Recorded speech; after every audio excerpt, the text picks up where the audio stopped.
What is up, Tech Gang? Stefan here from TechRight. Today we have the Moto E5 Plus versus the LG Stylo 4 in a speed test. Stay tuned.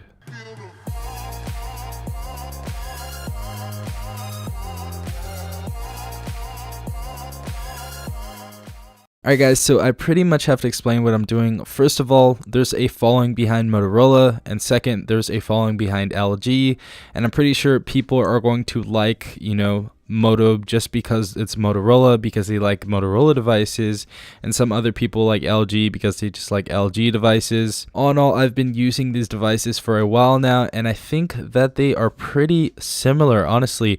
In specifications as well, they are pretty similar. We're going to do a comparison in a second, but this is the first of many videos I'm going to do in between these devices. Now for this first video, I'm actually going to do a speed test, so we're going to basically test the power of the phone.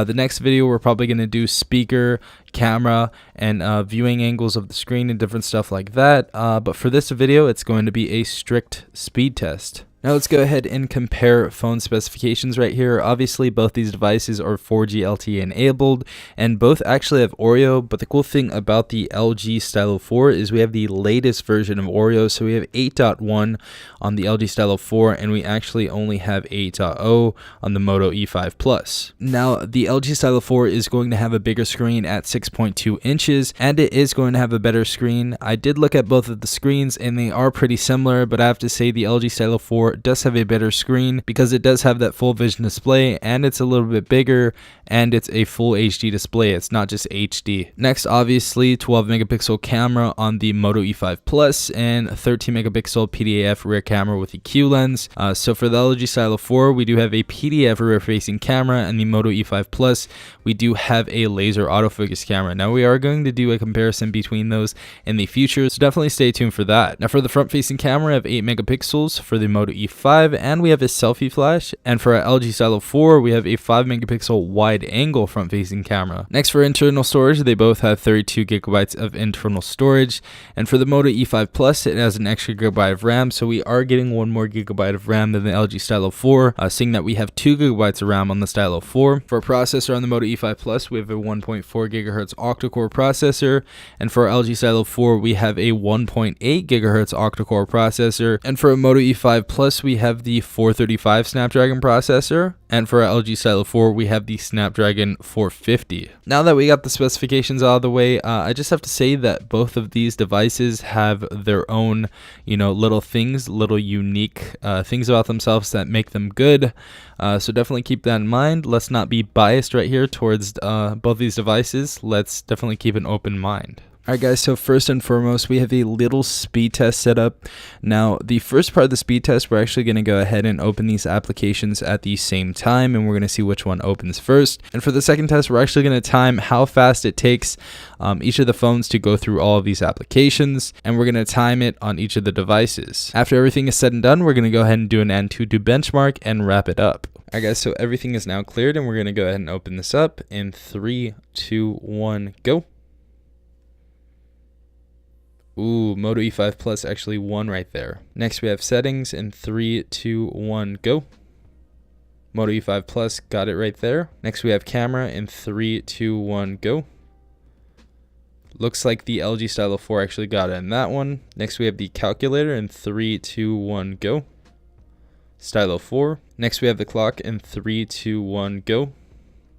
Clock 1 on LG Stylo 4. Next, we have the phone in 3, 2, 1, go. LG Stylo 4 one right there. And now we are going on to the game, so we're going to start off with Temple Run 2 and then go to Helix Jump. So let's go ahead and do this in 3, 2, 1, go.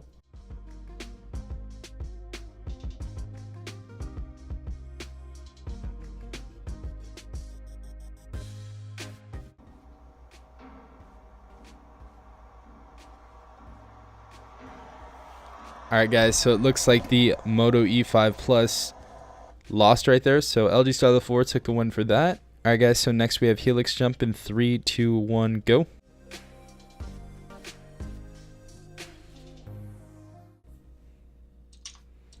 LG Stylo 4 one right there. Alright guys, so next we have Chrome. We're going to go ahead and do a search as well, so let's see which one loads up Chrome first. 3, 2, 1, go.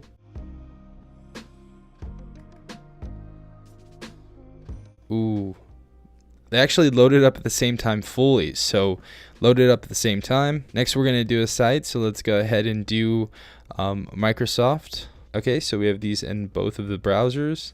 We're going to go in 3, 2, 1, go.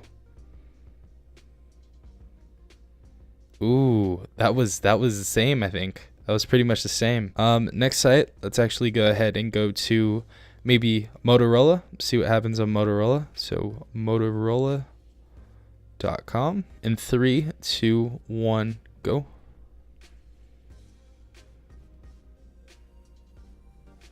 Ooh, same time once again. Now let's go ahead and try LG. Let's go ahead and go at the same time. 3, 2, 1, go. Ooh, pretty much the same time as well. So it looks like for browsing stuff, you get stuff at the same time. See that pop up pretty much came out the same time as well. So some crazy stuff right there. And the last thing we have right here is Play Store in 3, 2, 1, go. And the Moto E5 Plus one right there. Now let's see how RAM management is so far. So let's go ahead and maybe go back to Temple Run and see how LG Stylo 4 is done. Ooh, so the LG Stylo 4 had to actually reboot the whole game over again. Obviously, guys, we have an extra gigabyte of RAM for the Moto E5 Plus, so it kept it here. So interesting stuff right there. Let's go ahead and check some other stuff out. Maybe Helix Jump. Let's see if both of the devices kept Helix Jump there. 3, 2, 1, go. Okay, so both the devices still have Helix Jump on there. What about the browser? Let's go back to the browsers really quick. 3, 2, 1, go. And I want to test one more thing.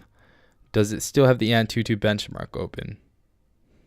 Okay, so it looks like for the Temple Run 2, a little bit more graphic intensive game, the extra gigabyte of RAM definitely helped on the Moto E5 Plus.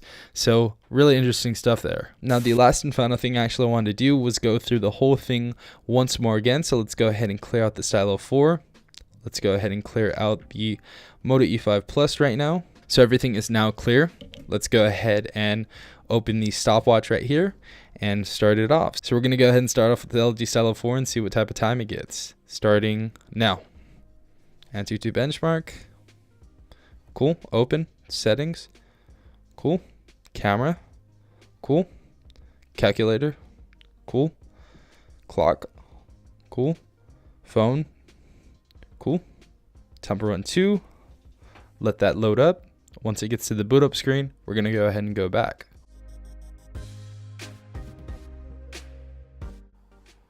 Okay, awesome. Go back. Go down. Helix Jump. All right, cool. Let's go down. Chrome.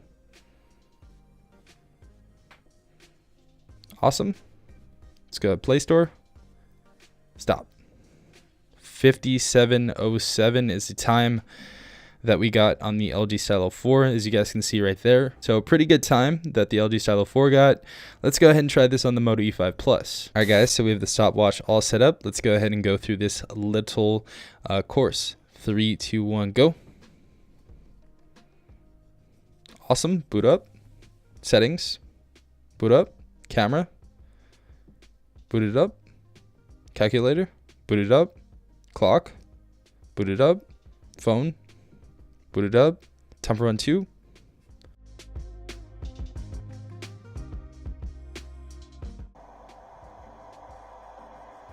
Awesome. Boot it up. Helix Jump.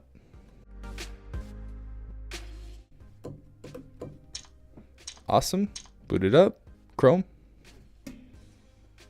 Awesome. Boot it up. Play Store. Pause. 53.92 right there, guys. So Moto E5 won by about 3 seconds. It's pretty close though, really close. So yeah, I thought that was a pretty interesting test that I did before the Antutu benchmark. If you guys want me to do that before every Antutu benchmark, definitely put in the comments down below.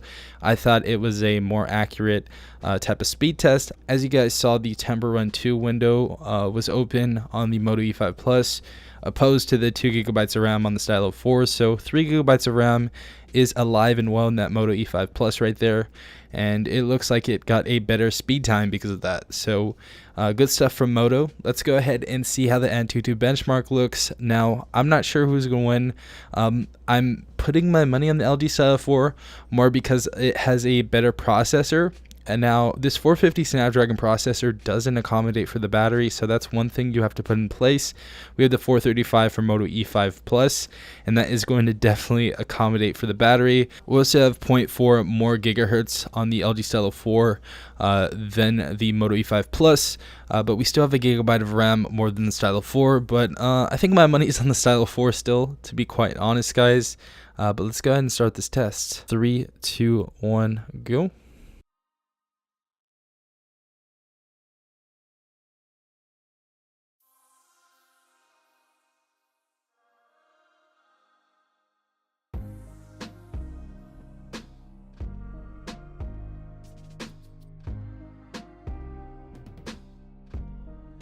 So as you guys see right here, the LG Stylo 4 did end up winning with a score of 67,437, and for the Moto E5 Plus, we got a score of 58,533. Now for the CPU score on the LG Stylo 4, we got a score of 32,899 compared to the score of 27,200 on the Moto E5 Plus, defeated 23% of users on the LG Stylo 4, and defeated 16% of users on the Moto E5 Plus. Next we have the GPU, and we got a score of 12,244 on the Stylo 4, compared to a score of 9,622 on the Moto E5 Plus, defeated 10% of users on the Stylo 4, and defeated 8% of users on the Moto E5 Plus. Next we have the UX score on the LG Stylo 4 with a score of 17,590, defeating 19% of users, compared to the Moto E5 Plus with a UX score of 15,082, defeating 14% of users. And last but not least, for our MEM score, we got a score of 6,629 for the Moto E5 Plus, defeating almost 40%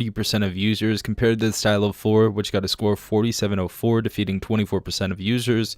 The LG Stylo 4 did win in the end, but that was a pretty impressive score for the MEM score on the Moto E5 Plus. Again, both these devices in real world use have been amazing so far, and this is basically only testing the internals. So we're obviously going to test the hardware, and we are going to do various different things such as video, taking photos, testing out the speakers, testing out the displays in our next video. So definitely stay tuned for that. But if you guys did enjoy this video, please leave a like down below, as well as subscribing if you guys are not part of the tech gang already. Also hit the notification bell if you guys want to be notified every time I do upload a new video. This has been Stefan from TechRight. Peace out, tech gang.